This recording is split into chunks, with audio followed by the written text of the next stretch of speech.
ಅವತರಣೆ ಪ್ರವಚನ ಉದ್ದೇಶದಿಂದ ಯಾರು ದಯವಿಟ್ಟು ಮಾತಾಡಬೇಡಿ, ಸ್ವಲ್ಪ ಹೊತ್ತು ಎಲ್ಲರೂ ಗಂಭೀರವಾಗಿ ಕೇಳೋಣ. ಪ್ರಶ್ನೆ ಕೇಳಿ ಆಮೇಲೆ ಮಾತಾಡಿ ಏನು ಹೇಳ್ತಿದ್ದ.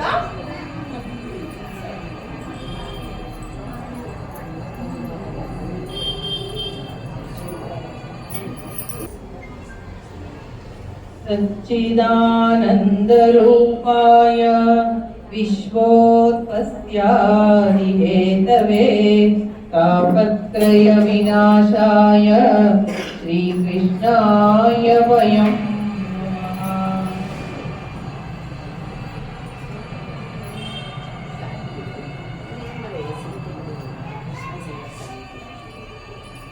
हरे कृष्ण एल्रिगू एते चांशकला कृष्णस्तु भगवान् स्वयं इंद्राणि व्याकुलं लोकं दृढयन्ति युगे युगे. ಶ್ರೀಮದ್ ಭಾಗವತದಲ್ಲಿ ಬರ್ತಕ್ಕಂತಹ ಮೊದಲ ಸ್ಕಂದದಲ್ಲಿ ಬರ್ತಕ್ಕಂತಹ ಶ್ಲೋಕ ಏತೆ ಚಾಂಶ ಕಲಾ ಕೃಷ್ಣಸ್ತು ಭಗವಾನ್ ಸ್ವಯಂ. ಭಗವಂತನ ಅನಂತ ಅವತಾರಗಳು ಅದು ಎಷ್ಟು ಅನಂತವಾಗಿದೆ. ಅದರಲ್ಲಿ ಭಾಗವತ 5 ತರಹದ ಅಂಶಗಳನ್ನ ಹೇಳುತ್ತೆ. ಒಂದು ಅಂಶ ಅವತಾರ, ಕಲಾ ಅವತಾರ,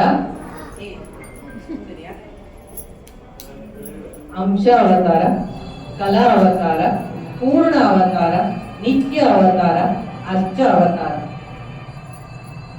ಅಂಶ ಅವತಾರ ಅಂದ್ರೆ ಒಂದು ಉದ್ದೇಶಕ್ಕಾಗಿ ಅವತಾರ ಆಗುವುದು, ಅದನ್ನ ಅಂಶ ಅವತಾರ ಅಂತಾರೆ. ಉದಾಹರಣೆ ಯಾರು? ಉದಾಹರಣೆ ಯಾರು? ಅಂಶ ಅವತಾರ ಒಂದು ಒಂದು ಉದ್ದೇಶಕ್ಕಾಗಿ ಅವತಾರ ಆಗುತ್ತೆ.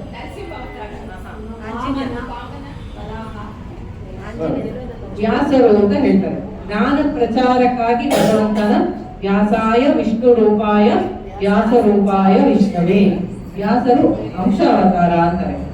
ಆವೇಶ ಅವತಾರ ನರಸಿಂಹ, ಪರಶುರಾಮ ನರಸಿಂಹ ಎಲ್ಲ ಆವೇಶ ಅವತಾರ.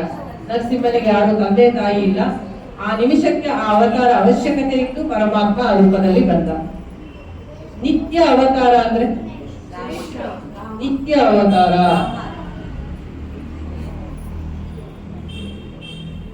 ನಿತ್ಯ ಅವತಾರ ಅಂದ್ರೆ ಯಾವ ಜ್ಞಾನ ಪರಂಪರೆ ಇದೆ ಅದನ್ನ ಆಗಾಗ ಅವತಾರ ತಾಳಿ ನಮಗೆ ಜ್ಞಾನವನ್ನು, ಭಗವಂತನ ಅವತಾರದ ಉದ್ದೇಶವೇ ಜ್ಞಾನ.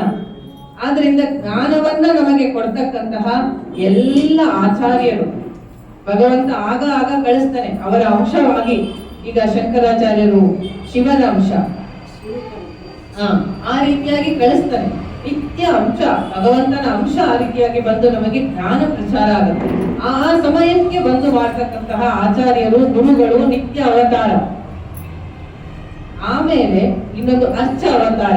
ದೇವಸ್ಥಾನದಲ್ಲಿ ಪರಮಾತ್ಮನ ದರ್ಶನ ಮಾಡ್ತೀವಲ್ಲ, ನಮಗೆ ಅವನ ನಿರ್ಗುಣ ನಿರಾಕಾರ ರೂಪದ ಚಿಂತನೆ ಮಾಡೋ ಶಕ್ತಿ ಇಲ್ಲ. ಆದ್ರಿಂದ ಒಂದು ಅರ್ಚ ವಿಗ್ರಹದಲ್ಲಿ ಅದಕ್ಕೆ ಅಭಿಷೇಕ ಮಾಡ್ತೀವಿ, ಅಲಂಕಾರ ಮಾಡ್ತೀವಿ, ಪ್ರಸಾದ ಕೊಡ್ತೀವಿ. ಅದು ಅರ್ಚ ಅವತಾರ. ಪೂರ್ಣ ಅವತಾರ ಅಂದ್ರೆ ರಾಮ ಮತ್ತು ಶ್ರೀಕೃಷ್ಣ. ರಾಮ ಮತ್ತು ಕೃಷ್ಣ ನಮ್ಮ ಹಾಗೆ ತಂದೆ ತಾಯಿ, ಹುಡ್ತಾರೆ, ಬೆಳಿತಾರೆ, ಅಣ್ಣ ತಮ್ಮಂದಿರ ಜೊತೆ ಕರ್ತವ್ಯಗಳ ನಿರ್ವಹಣೆ ಮಾಡ್ತಾರೆ, ಅವ್ರ ಮದ್ವೆ ಆಗತ್ತೆ, ಆಮೇಲೆ ಅವರು ಏನೇನು ಧರ್ಮಕ್ಕಾಗಿ ಏನೇನು ಕೆಲಸ ಮಾಡಬೇಕು ಮಾಡ್ತಾರೆ, ಮತ್ತೆ ಅವತಾರದ ಕೊನೆಯ ತನಕ ಧರ್ಮ ಸಂಸ್ಥಾಪನೆಗೆ ಕೆಲಸ ಮಾಡ್ತಾರೆ. ಅಂತಹ ಪರಿಪೂರ್ಣ ಅವತಾರ ರಾಮ ಮತ್ತು ಕೃಷ್ಣ. ಅದರಲ್ಲಿ ಇವತ್ತು ನಾವು ಕೃಷ್ಣ ಅವತಾರವನ್ನ ಚಿಂತನೆ ಮಾಡ್ತಾ ಇದ್ದೀವಿ. ರಾಮ ಲೀಲಾ ಪುರುಷೋತ್ತಮ, ರಾಮ ಮರ್ಯಾದಾ ಪುರುಷೋತ್ತಮ, ಶ್ರೀಕೃಷ್ಣ ಲೀಲಾ ಪುರುಷೋತ್ತಮ ಅಂತ. ಕೃಷ್ಣಸ್ತು ಸ್ವಯಂ ಭಗವಾನ್ ಅಂತ ಭಾಗವತ ಹೇಳುತ್ತೆ. 16 ಕಲಾ ಅಂಶಗಳಿಂದ ಭಗವಂತನ ಪ್ರಕಟಣೆ ಆಗತ್ತೆ. ಅಂದ್ರೆ ಪ್ರಾಕಟ್ಯಾಂತರದಕ್ಕೆ ಅವನು ಆವಿರ್ಭವಿಸ್ತಾನೆ, ಅವತಾರ ತಾಳ್ತಾನೆ ಭಗವಂತ. ಶ್ರೀ ಕೃಷ್ಣನ ಅವತಾರದ ರಹಸ್ಯ ಏನು, ನಮ್ಮ ಪುಟ್ಟ ಬುದ್ಧಿಗೆ ಕೃಷ್ಣನ ಅವತಾರದ ಒಂದು ರಹಸ್ಯ ತಿಳಿಯೋಲ್ಲ. ಅವನು ನಮ್ಮನ್ನ ಅಲ್ಲಿಗೆ ಕರ್ಕೊಂಡು ಹೋಗಲ್ಲ, ಅಥವಾ ತನಗೆ ಇಷ್ಟ ಬಂದಾಗ ಅವನು ಇಲ್ಲಿ ಬಂದು ಅವತಾರ ಮಾಡ್ತಾನೆ. ಈ ಅವತಾರದ ಉದ್ದೇಶ ಏನು ಅಂತ ನಾವು ಇವತ್ತು ಯೋಚನೆ ಮಾಡೋಣ.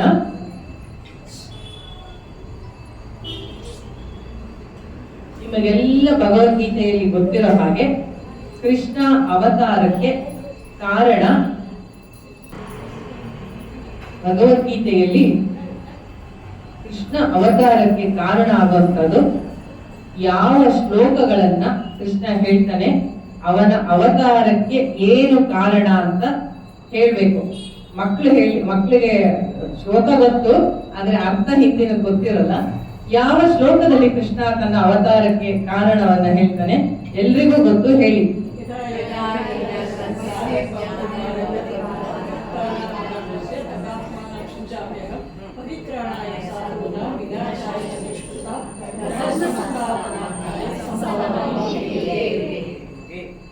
ಅಂದ್ರೆ ಧರ್ಮ ಸಂಸ್ಥಾಪನೆಗೆ, ದುಷ್ಟ ಶಿಕ್ಷಣಕ್ಕೆ, ಶಿಷ್ಟ ರಕ್ಷಣಕ್ಕೆ ಭಗವಂತನ ಅವತಾರ ಅಂತ ಹೇಳುತ್ತೆ. ಇದು ಶ್ರೀಕೃಷ್ಣ ಹೇಳಿರೋದು. ಆದರೆ ಇದು ಮುಖ್ಯ ಕಾರಣ ಅಲ್ಲ. ಇದು ನಿಜ, ಆದರೆ ಇದರ ಮುಖ್ಯ ಕಾರಣ ಅಲ್ಲ. ಮುಖ್ಯ ಕಾರಣ ಏನು ಅಂತ ನೋಡೋಣ. ಧರ್ಮ ಸಂಸ್ಥಾಪನೆ ನಾನು ಅವಾಗಲೇ ಹೇಳ್ದಂಗೆ ಎಲ್ಲ ಆಚಾರ್ಯರುಗಳು ಮಾಡ್ತಾನೇ ಇದ್ದಾರೆ. ಧರ್ಮ ಸಂಸ್ಥಾಪನೆಯ ಪೂರ್ಣ ಅವತಾರದ ಒಂದು ಅವಶ್ಯಕತೆ ಅವಾಗೇನಿತ್ತು, ಟೈಮಿಗೆ ಅವಾಗ ಆಚಾರ್ಯರುಗಳು ಬಂದು ಧರ್ಮವನ್ನ ಪ್ರಚಾರ ಮಾಡ್ತಾ ಇದ್ದಾರೆ. ಆಮೇಲೆ ನೀವು ಕಲಿಯುಗದಲ್ಲಿ ಜನ ಕೇಳ್ತೀರಾ, ದ್ವಾಪರ ಯುಗದಲ್ಲಿ ಎಲ್ಲ ರಾಕ್ಷಸರನ್ನ ಕೊಂದ ಅಲ್ವಾ ಕೃಷ್ಣ, ಅಧರ್ಮ ನಾಶ ಆಗ್ಬೇಕಾಗಿತ್ತು, ಈಗ ಮತ್ತೆ ಕಲಿಯುಗ ಅಧರ್ಮವಾಗೇ ಇದೆಯಲ್ಲ, ಎಲ್ಲಾಯ್ತು ಧರ್ಮ ಸಂಸ್ಥಾಪನೆ ಅಂತ ಕೇಳ್ಬೋದು ಅಲ್ವಾ. ಎಲ್ಲ ಮಾಡಿ ಅವನು ವೈಂಡ್ ಅಪ್ ಮಾಡ್ಕೊಂಡು ಪರಂಧಾಮಕ್ಕೆ ಹೋದ, ಧರ್ಮ ಸಂಸ್ಥಾಪನೆ ಮಾಡಿ ಮತ್ತೆ ಬಂತಲ್ಲ ಈಗ. ಆಗಾಗ ಆಚಾರ್ಯರುಗಳನ್ನ ಕಳಿಸಿ ಧರ್ಮ ಸಂಸ್ಥಾಪನೆ ಮಾಡ್ತಾ ಇದ್ದಾನೆ ಪರಮಾತ್ಮ. ಹಾಗಂದ್ರೆ ಅದು ಒಂದು ಕಾರಣ, ಆದ್ರೆ ಅದೇ ಮುಖ್ಯ ಕಾರಣ ಅಲ್ಲ. ದುಷ್ಟ ಶಿಕ್ಷಣ, ಭಗವಂತ ಸತ್ಯ ಸಂಕಲ್ಪ, ಅವನು ಎಲ್ಲಿ ಕೂತು ಚಿಂತನೆ ಮಾಡಿದ್ರು ಆ ಕಾರ್ಯ ನೆರವೇರೋಗುತ್ತೆ. ಅಖಿಲಾಂಡ ಕೋಟಿ ಬ್ರಹ್ಮಾಂಡ ನಾಯಕ, ಅವನೊಬ್ಬ ರಾವಣನನ್ನ ಕೊಲ್ಲಕ್ಕೆ, ಒಬ್ಬ ಕಂಸನನ್ನ ಕೊಲ್ಲಕ್ಕೆ ಅವನು ತನ್ನ ನಿಜ ಸ್ಥಿತಿಯಿಂದ, ಉತ್ತಮವಾದ ಸ್ಥಿತಿಯಿಂದ ಕೆಳಗೆ ಇಳಿದು ಬರಬೇಕಾಗಿರ್ಲಿಲ್ಲ. ವಿಭೀಷಣನನ್ನ, ರಾವಣನನ್ನ ಹೆಂಗೆ ಕೊಲ್ಲೋದು ಅಂತ ವಿಭೀಷಣನನ್ನ ಕೇಳ್ಬೇಕಾಗಿರ್ಲಿಲ್ಲ.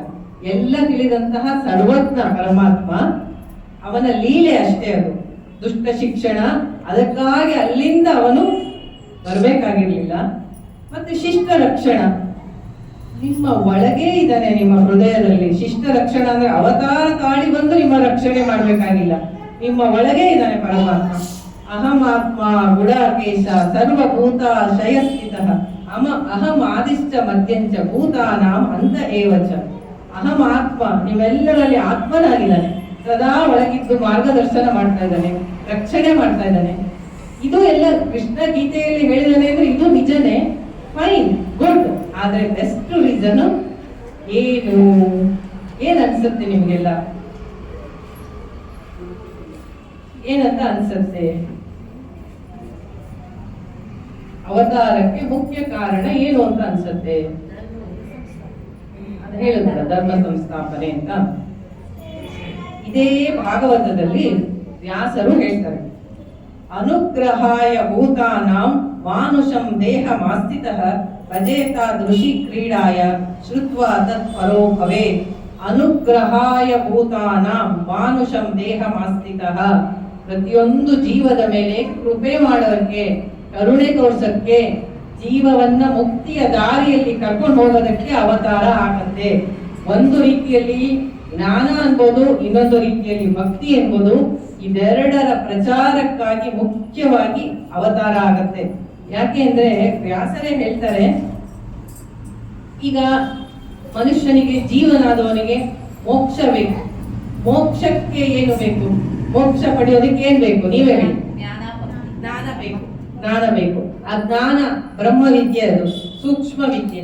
ಆ ಬ್ರಹ್ಮವಿದ್ಯೆ ತಿಳಿಯೋದಕ್ಕೆ, ಆಧ್ಯಾತ್ಮ ವಿದ್ಯೆಯನ್ನ ತಿಳಿಯೋದಕ್ಕೆ ಏನ್ ಬೇಕು ಹೇಳಿ? ಗುರು. ಆಮೇಲೆ ನಿಮ್ಮಲ್ಲಿ ಸಾಧನೆಗೆ ಭಕ್ತಿ. ಆ ಭಕ್ತಿ ಹೇಗ್ ಬರುತ್ತೆ ಹೇಳಿ ಭಕ್ತಿ?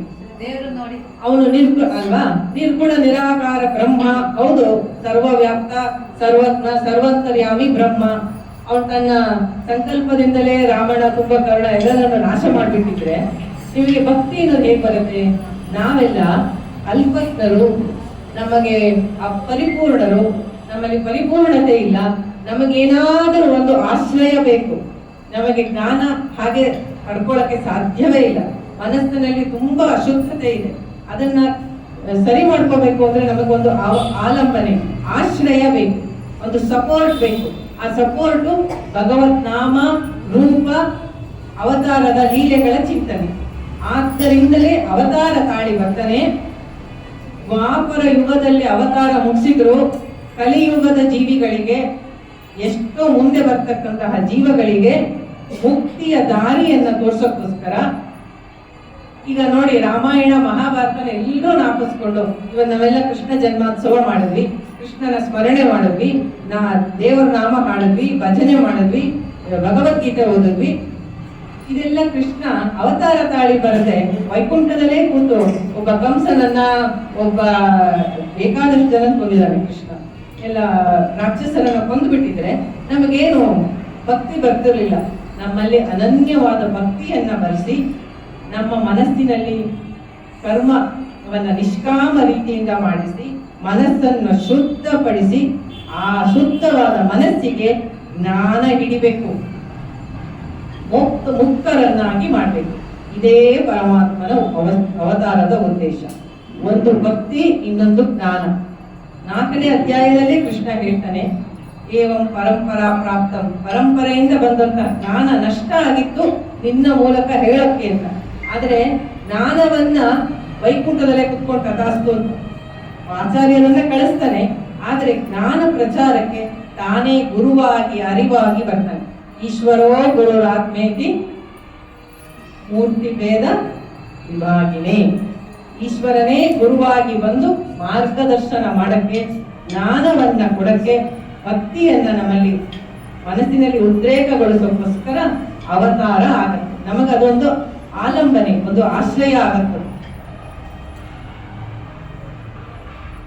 ಈ ರೀತಿಯಾಗಿ ನಾವು ಮಾಡೋದ್ರಿಂದ ಭಗವಂತನಲ್ಲಿ ಅನನ್ಯ ಕೃಷ್ಣ ಲೀಲೆ ಎಷ್ಟು ಅದ್ಭುತವಾಗಿರುತ್ತೆ. ನೀವು ನೋಡಿದ್ರಿ ದಾಮೋದರ ಲೀಲೆ ಹೆಂಗ ಅಟ್ರಾಕ್ಟ್ ಆಗತ್ತೆ ಅಂತ. ಕೃಷ್ಣನ ನಮ್ಮ ಮನಸ್ಸು ಕೃಷ್ಣನ ಕಡೆ ತಿರುಗೋದ್ರಿಂದ ನಿಧಾನಕ್ಕೆ ಮನಸ್ಸು ಭಕ್ತಿಯಿಂದ ಎಲ್ಲ ಕಲ್ಮಶಗಳು ನಾಶ ಆಗಿ ನಿರ್ಗುಣ ನಿರಾಕಾರ ಬ್ರಹ್ಮದ ಚಿಂತನೆ ಸಾಧ್ಯ ಆಗೋದಕ್ಕೋಸ್ಕರ ಪರಮಾತ್ಮ ಹಾಗೆ ಕೃಪೆ, ಕರುಣೆ, ಅನುಗ್ರಹ ಅಂತ ಹೇಳ್ಬಿಡ್ತಾರೆ ವ್ಯಾಸರು. ಅನುಗ್ರಹ, ಕೃಪೆ ಅಲ್ಲದೆ ಇನ್ನೇನು ಕಾರಣ ಅಲ್ಲ. ಮುಂದೆ ಬರುವ ಲಕ್ಷಾಂತರ ಜೀವಾತ್ಮಗಳಿಗೆ ಮುಕ್ತಿಯ ದಾರಿಯನ್ನು ತೋರಿಸಲು ಅವತಾರ ಆಗುತ್ತೆ. ಆದರೆ ಕೃಷ್ಣ ಜನ್ಮಾಷ್ಟಮಿಯನ್ನ ನಾವು ಪ್ರತಿ ವರ್ಷ ಮಾಡ್ತೀವಿ. ಕೃಷ್ಣ ಇವತ್ತಿನ ದಿವಸ, ನಿನ್ನೆ ಜನ್ಮಾಷ್ಟಮಿ ದಿನ ಹುಟ್ಟಿದ ಅಂತ ಹೇಳ್ತೀವಿ. ಕೃಷ್ಣ ಅಜೋ ನಿತ್ಯ ಶಾಶ್ವತೋ ಅಯಂ ಪುರಾಣ. ಅವನ ಅಜ, ಅವನಿಗೆ ಅನ್ಬಾರ್ನ್, ಹುಟ್ಟು ಇಲ್ಲ, ಅವನಿಗೆ ಸಾವು ಇಲ್ಲ. ಅಂತಹ ಪರಮಾತ್ಮ ಅವನು ನಿತ್ಯ ನಿಮ್ಮ ಹೃದಯಗಳಲ್ಲೇ ಇದ್ದಾನೆ. ಒಂದು ಜನ್ಮಾಷ್ಟಮಿ ದಿನ ಒಂದು ಅರ್ಚನೆ ಮಾಡಿ, ಒಂದು ಚಕ್ರಿ ಕೋಡ್ಬಳೆ ಮಾಡಿ ನಮಸ್ಕಾರ ಮಾಡಿದ್ರೆ ಆಯ್ತು ಅಂತ ಅನ್ಕೋಬೇಡಿ. ಕೃಷ್ಣ ನಿಮ್ಮ ಒಳಗಡೆ ಇದ್ದಾನೆ, ನಿಮ್ಮ ಅಂತರಾತ್ಮ. ನೀವು ಕೃಷ್ಣ ಸ್ಮರಣೆಯನ್ನ, ಭಗವದ್ಗೀತೆಯನ್ನ ಒಂದು ಅಧ್ಯಾಯನಾರು ಓದಿ ಮನಸ್ಸನ್ನ ಒಳಮುಖವಾಗಿ ಮಾಡಿಕೊಂಡು ಕೃಷ್ಣ ಚಿಂತನೆಯಲ್ಲಿ ಇದ್ರೆ, ಒಂದು ಹೆಜ್ಜೆ ಮುಕ್ತಿಯ ದಾರಿಯಲ್ಲಿ ಇಟ್ರೆ, ನಾವು ಈ ಜನ್ಮಾಷ್ಟಮಿಯನ್ನು ಮಾಡ್ತಾ ಇರೋದಕ್ಕೆ ಸಾರ್ಥಕತೆ. ಅಂದ್ರೆ ಇಲ್ಲಿ ಬಂದು ನೀವು ನೋಡ್ತೀರಾ, ಕೇಳ್ತೀರಾ, ಭಜನೆ ಮಾಡ್ತೀರಾ, ಪ್ರಸಾದ ತಗೋತೀರಾ, ಎಲ್ಲ ನಿಮ್ಮನ್ನ ಒಳಮುಖರನ್ನಾಗಿ ಮಾಡಿ ಒಂದು ಹೆಜ್ಜೆ ಮುಕ್ತಿಯ ದಾರಿಯಲ್ಲಿ ನಡೆಸಬೇಕು. ಭಗವದ್ಗೀತೆಯ ಅರ್ಥವನ್ನ ನಿಮ್ಮ ಜೀವನಕ್ಕೆ ಅಳವಡಿಸ್ಕೊಳ್ಳಕ್ಕೆ ಆಗ್ಬೇಕು. ಅದು ಜನ್ಮಾಷ್ಟಮಿಯ ಮುಖ್ಯ ಉದ್ದೇಶ, ಬೇರೆ ಎಲ್ಲ ಇದಕ್ಕಿಂತ. ನಾನು ಅನ್ಕೊಂಡಿದ್ದೀನಿ ನಮ್ಮ ಭಗವದ್ಗೀತೆ ಕ್ಲಾಸಿಗೆ ಬರೋರ್ಗೆಲ್ಲರಿಗೂ ಇನ್ನಷ್ಟು ಸ್ವಲ್ಪ ಚೆನ್ನಾಗಿ ಸ್ಪಷ್ಟ ಆಗಿದೆ. ಎಲ್ಲಾ ರೀತಿಯ ಆಚೆಯ ಆಡಂಬರಕ್ಕಿಂತ ಒಳಗಿನ ಅಂತರಂಗದಲ್ಲಿ ವಿಚಾರ ಮಾಡಿ ಕೃಷ್ಣ ನಿಮ್ಮ ಅಹಮಾತ್ಮ ಗುಡಾಕೇಶ ಅಂತ ಅವನೇ ಸ್ಪಷ್ಟವಾಗಿ ಹೇಳ್ತಾನೆ. ನಿಮ್ಮೆಲ್ಲರ ಆತ್ಮ ನಾನು ಅಂತ. ಆ ಆತ್ಮ ಚಿಂತನೆಯನ್ನು ಮಾಡೋದನ್ನ ಅಭ್ಯಾಸ ಮಾಡ್ಕೊಳ್ಳಿ. ಭಗವದ್ಗೀತೆಯನ್ನ ಓದೋದು, ಅರ್ಥ ಮಾಡ್ಕೊಳ್ಳೋದು, ಗೀತೆಯನ್ನ ಓದಿ ಬರೀರಿ, ಅರ್ಥ ಮಾಡ್ಕೊಳ್ಳಿ, ನಿಮ್ಮ ಜೀವನವನ್ನ ಸಾರ್ಥಕ ಮಾಡಿಸ್ಕೊಳ್ಳಿ. ಆಗ ಕೃಷ್ಣ ಜನ್ಮಾಷ್ಟಮಿಯ ಒಂದು ಮುಖ್ಯ ಉದ್ದೇಶ ಸಾಧ್ಯ ಆಗತ್ತೆ. ಕೃಷ್ಣನ ಕಡೆ ಒಂದು ಹೆಜ್ಜೆ ಇಡೋಕೆ ನಮಗೆ ಸಾಧ್ಯ ಆಗತ್ತೆ. ನಿರ್ಮತ್ಯೋಗ್ರ ಭವಾರ್ಣವೇ ನಿಜ ಮನೋವಿಷ್ಟಂ ದಿಶಾಮೀತಿ ಯಃ ಸಮ್ಯಕ್ ಜ್ಞಾಪಯಿತುಂ ಕರೇಣ ವಿಲಸನ್ ಮಂತಾನಮನ್ಯೇನ ಚ ರಮ್ಯಂ ದಾಮದದನ್ ಮಹೇಶ ರಜತಗ್ರಾಮ ಶ್ರಿಯೋಲಂಕೃತಿಃ ಕರ್ಮಂದೀಶ್ವರ ಭಕ್ತಿಬಂಧನವಶಃ ಪ್ರೀತೋಸ್ತು ಕೃಷ್ಣ ಪ್ರಭುಃ ಪ್ರೀತೋಸ್ತು ಕೃಷ್ಣ ಪ್ರಭುಃ. ನಮ್ಮ ಈ ಸೇವೆಯಿಂದ ಶ್ರೀಕೃಷ್ಣ ಪ್ರೀತಿಯಾಗ್ಲಿ. ಇದು ರಾಘವೇಂದ್ರ ಸ್ವಾಮಿಗಳ ರಚನೆ, ಮಂತ್ರಸಾರ ಸಂಗ್ರಹಣದಲ್ಲಿ ಬಂದಿದ್ದಾರೆ ಅವರು. ಇದನ್ನ ಹೇಳಿ ಕೃಷ್ಣನಿಗೆ ನಮ್ಮ ಈ ಸೇವೆ ಪ್ರೀತಿಯಾಗ್ಲಿ ಅನ್ನೋದನ್ನ ಹೇಳ್ತಾ ನಾನು 2 ಮಾತನ್ನು ಮುಗಿಸ್ತೀನಿ. ಮುಂದಿನ ಕಾರ್ಯಕ್ರಮ ಮಕ್ಕಳದು ಅಬೈಚಿಂಗ್, ಕೋಲಾಟ, ಗುಬ್ಬಿ ಆಡು. ಯಾರಿದ್ದೀರಾ ಮಕ್ಕಳೆಲ್ಲ? ಜಸ್ಟ್ ಕ್ಲಾಪ್ ಮಕ್ಕಳಲ್ವಾ ಎಲ್ಲರೂ? Please welcome.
Rasa 3 days, 69 chapter.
ಕೇಳಿದಲ್ವಾ ನಾರಾಯಣಿ ಏನಕ್ಕೆ ಅಂತ? ಎಲ್ಲರೂ ಕೇಳಿಸ್ಕೊಂಡ್ರ? ನಾರಾಯಣಿ ಏನಕ್ಕೆ ಕೇಳೋದು ಅಂತ ಹೇಳಿ, ಯಾರಾದ್ರೂ ಒಬ್ರು ನೋಡ. ನಾರಾಯಣಿ ಹೇಳಿದ್ರೆ ಏನ್ ಪ್ರಯೋಜನ, ಯಾಕೆ ಕೇಳ್ಬೇಕು ಅನ್ನೋದನ್ನ ಹೇಳಿದ್ರಲ್ವ ಅವರು. ಅವಾಗ್ಲೂ ಆಕ್ಚುಲಿ ನಮ್ಗೆ ಎಲ್ಲರಿಗೂ ಬೇಕಾಗಿರೋದು ಮುಖ್ಯ ಅನ್ಸುತ್ತೆ. ಯಾಕೆ ಹೇಳಿ? ಆರೋಗ್ಯಕ್ಕಾಗಿ. ಆರೋಗ್ಯ ಸರಿ ಮಾಡಿ ಆರೋಗ್ಯ ಐಶ್ವರ್ಯ ಸಿಗತ್ತಂತೆ, ಪಡಿಬಹುದಂತೆ. ನೋಡಿ, ಆರೋಗ್ಯ ಸರಿಪಡಿಸ್ಕೋಬಹುದು ಅನ್ನೋದನ್ನ ಪ್ರೂವ್ ಮಾಡಿರೋ ಅಂತ ನಾರಾಯಣಿ. ಸೊ ನಾವು ಎಲ್ಲ ಸ್ವಲ್ಪ ಪ್ರಯತ್ನ ಪಡೋಣ. ನಾವಿನ್ನೂ ಅದೃಷ್ಟ ಮಾಡಿಲ್ಲ ಕಲಿಯಕ್ಕೆ. ಕೃಷ್ಣನ ಅನುಗ್ರಹ ನಮ್ಮೇಲೂ ಆಗ್ಲಿ ಕಲಿಯಕ್ಕೆ. ಇದನ್ನ ಮನಸ್ಸಿಗೆ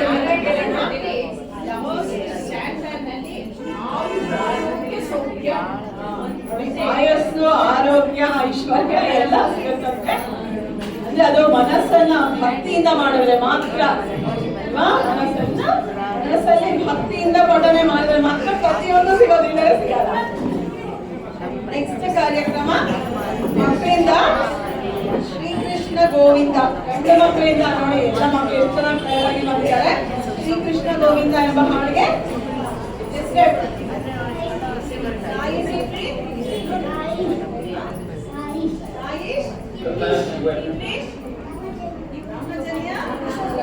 ವಿಶ್ವಾಸ್ ಗೌಡ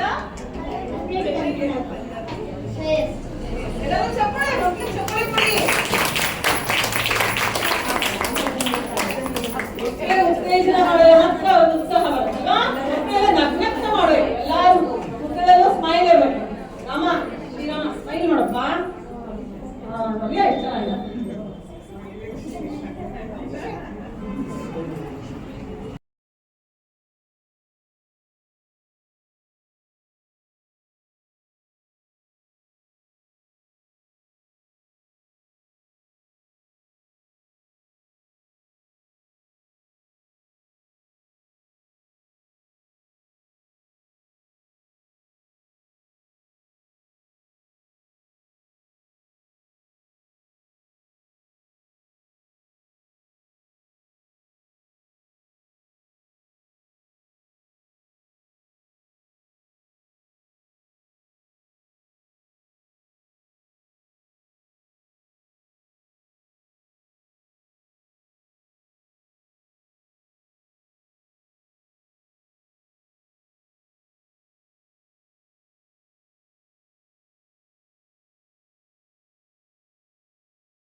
कृष्ण परब्रह्मणे नमः।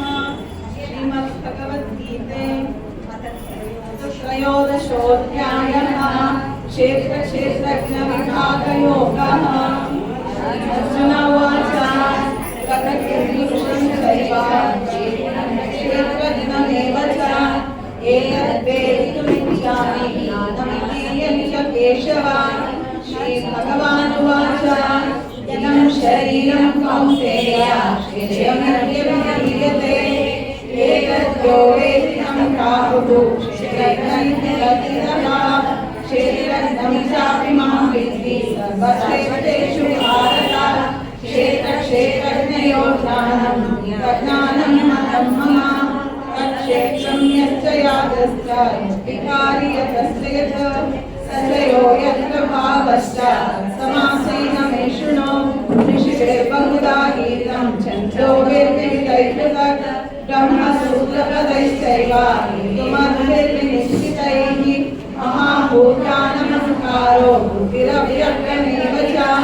इन्द्रियाणि दशैकं च पञ्चचेन्द्रियगोचरा इच्छा द्वेषं सुखं दुःखं संसारस्यज्ञाननिधिः एतच्क्षेत्रं समासेन सर्वकारणवाहृतम् अमानित्वमलं विद्वं हिंसा शान्तिराजवम् आचार्योपासनं शौचं संयमात्मविनिग्रहः इन्द्रियार्थेषु वैराग्यम् अनहङ्कारमेव च जन्म मृत्युजरा व्याधि दुःखदोषानुदर्शनम् असक्तयनिष्पङ्गः पुत्रदारागृहादिषु नित्यं च समचित्तत्वम् इष्टानिष्टोपपत्तिषु मयि चानन्ययोगेन कपिरव्यभिचारिणि विविक्तलेशसेवित्वम् अनधिकर्जन संसदि ಧನ್ಯತಾ ಭರತನಾಟ್ಯ ಮುಂದಿನ ಕಾರ್ಯಕ್ರಮ ಧನ್ಯತಾ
ಖುಷಿಯಾಗಿ ಇನ್ನೊಂದ್ಸತಿ ಜೋರಾಗಿ ಚಪ್ಪಾಳೆ ಕೊಟ್ಬಿಡೋಣ.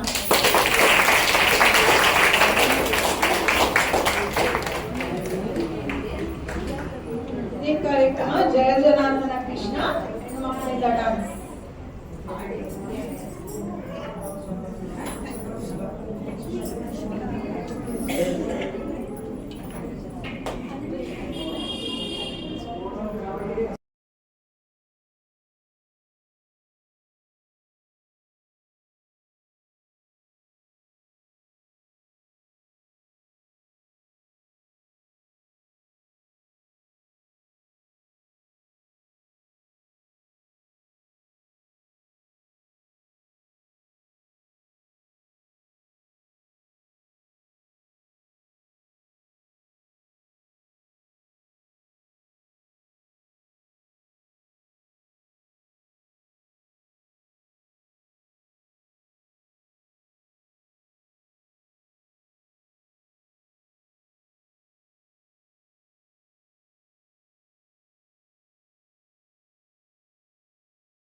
Gurudev, Mama Japa, Mama Gurudev.